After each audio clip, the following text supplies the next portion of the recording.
wrapping up another season of Grey's Anatomy. What can we look forward to with this finale? I have to say that when I got this finale script, sometimes it's just, one big event happening. This one is like 5,000 things happening in one script. In fact, it was like one of the first times this season I think we thought we were going to have to go over like by filming days, because there's just so much happening.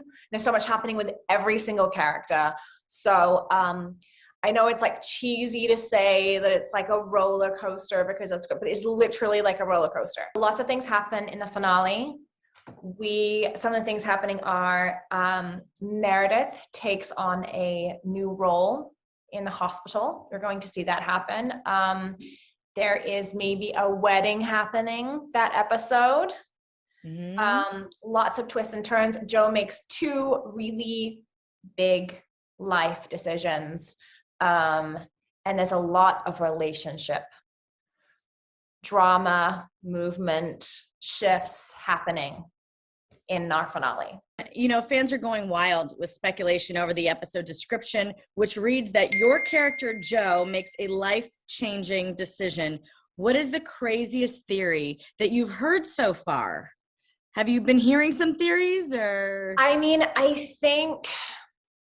think people are always worried that, I don't know, because some of the theories are pretty on point, actually, are pretty close. Actually, I mean, it's hard because it like sort of, they're close, but they're not quite right. There's always crazy. We're always like, maybe dying in an elevator is like a theory, like, oh, everyone's dead and they're leaving and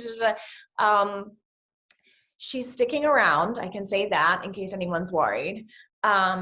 But there are kind of 2 life-changing decisions that she makes in the finale episodes. That's not just one. And I'm just excited for both of them. But there's 2 big things that happen for her in the finale. All right. Okay, so what have you thought about all the great guest appearances that we've had this season, and being able to see some of your old castmates back, on the show? How great has that been? It was so wild. I remember being told at the beginning of the season that people like Patrick Dempsey and Kyler and people like that were coming back. And I just remember thinking like, this is going to break the internet. And also that there's no way that we're going to be able to keep it secret. We're going to be filming on a beach. There'll be somebody and for some reason, everything like the crew, cast, it never leaked. I thought it was incredible. I think that's what's so great about our show. And is that people can come back, and even if you die on our show, there's a way to have you come back in a super meaningful way, and in a way that I feel like is satisfying for the fans too. You've also had a few regular cast members this season as well, or that you've lost this season. How hard is it each time when you have to see, someone go? It's hard. It was hard because I think I went into this season okay, so Jesse Williams and we have so much fun together, and there was potential for this sex pod to sort of like go further, this bridge they both had to sort of mean something. And so there was a toying of the idea, I think, of like, do they fall for each other? Does this go anywhere? And I think that had Jesse stayed, it might have been a different story. So when people leave, it's hard because you're like, oh, that could have been so great to play this. But at the same time, there's the opportunity to, have story go in a different direction, and also watch your castmates who have left go on to do amazing, incredible things. We miss everybody. Whether it's goodbyes or reunions, how often do you know in advance as to what is going to happen, or is everything a surprise to you as well, like it is for us fans? I think that in the dark a little bit. I think that a lot of things stay in the dark. I knew that Jesse was leaving because he told me.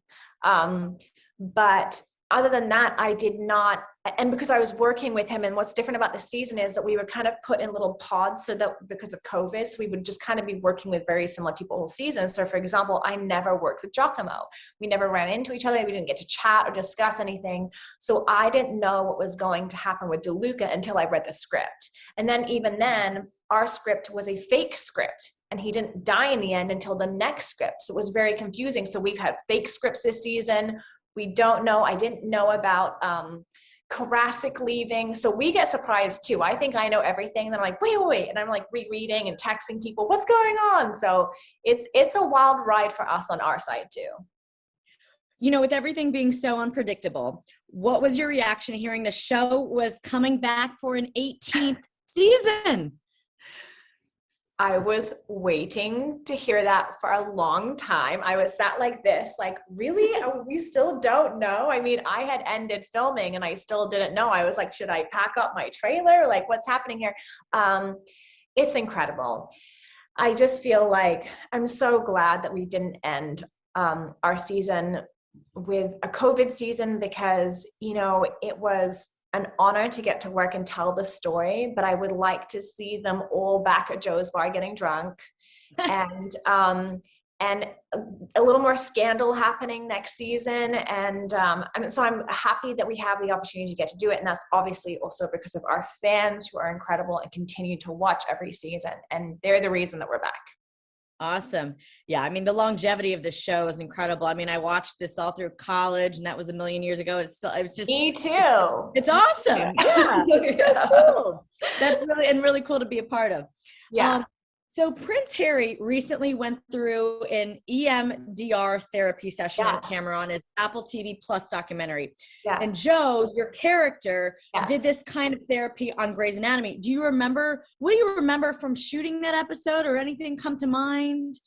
It's funny.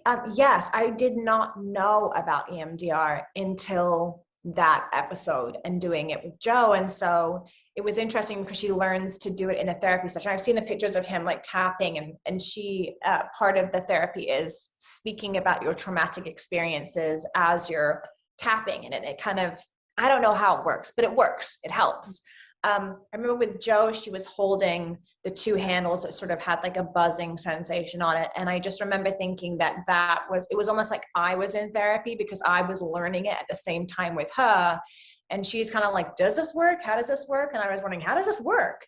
But I just thought it was amazing, because I got so many tweets after the fact of people saying that they hadn't seen this done on TV. They had done this in therapy. It was so helpful. And then to see Prince Harry, I think I even tweeted about it, like Prince Harry doing it. I just thought, this is incredible. It's so amazing that people get to, you know, feel comfortable speaking about this and make it and normalize all of this, you know? Right. Did you have to do a lot of research for that episode? I actually did. I did not do research for EMDR, and the reason is, I mean, they prepped me a little bit, but Joe hadn't done any research for it. So I thought it was more authentic to go in, not as an expert, to go in being curious, wondering if it works, you know, and having those feelings myself, which were her feelings too. But then afterwards, I actually have ended up doing it in therapy myself after the fact. So it's something that kind of influenced me, that I felt like, oh, some things that I could work through, this could really be helpful to me too. And so it kind of sent me on my own journey myself. That's really cool. Let's see. Okay, you also played Kate Middleton in Lifetime's William and Kate back in 2011, I believe. What was your, since we're talking about royals, what's your standout memory of playing her? My standout memory of well, I mean, were all of her costumes, the clothes. I remember like the Sex and the City 2 movie had just come out, and apparently I had more costume changes than Sarah Jessica Parker, which I was like, this is incredible. But they had made made replicas of all of Kate Middleton's outfits. So I remember like arriving to set in sweatpants and then like changing into these really elegant, glamorous clothes and just really enjoying the fashion of it. And the super cheesy storyline was just so fun. It was like filmed in 2.5 weeks, and it was just this really fun gig with all these people. But the clothes were the thing I remember the most. That's pretty cool. That's really neat when you have a more extensive wardrobe than the ladies of Sex and the City, especially Carrie herself. I mean, exactly. That's cool. Yeah. Okay. And also, you've also really revealed that you're from Berkshire, right? There's the English town Kate from, or Berkshire, excuse me. But have you ever like met her in passing or anything like that? Or? No, I definitely, no, I haven't. Okay. I know some of my family know the Middletons. I have not, no, I didn't know her. And I haven't run into her. My school was, I remember growing up in my school was very close to Eton, which is where Prince William and Prince Harry went to school. And just imagining, I mean, back then running into Prince William and like potentially, you know, being the future queen because he fell in love with me. I mean, I had all those like fantasies as a child. But no, sadly, that never happened, clearly. Oh man, that's so cool. Okay, and then also talking family for a second. Your baby boy is not even a year old yet, right?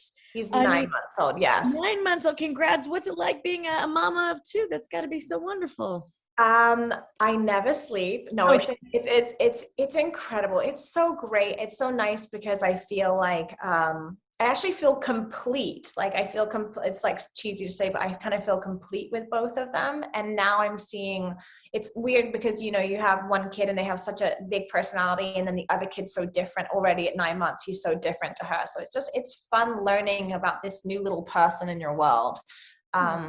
Yeah, so it's pretty incredible. Well, I appreciate your time, and I hope you have a wonderful long weekend. Thank you, Rebecca. Thank you so much.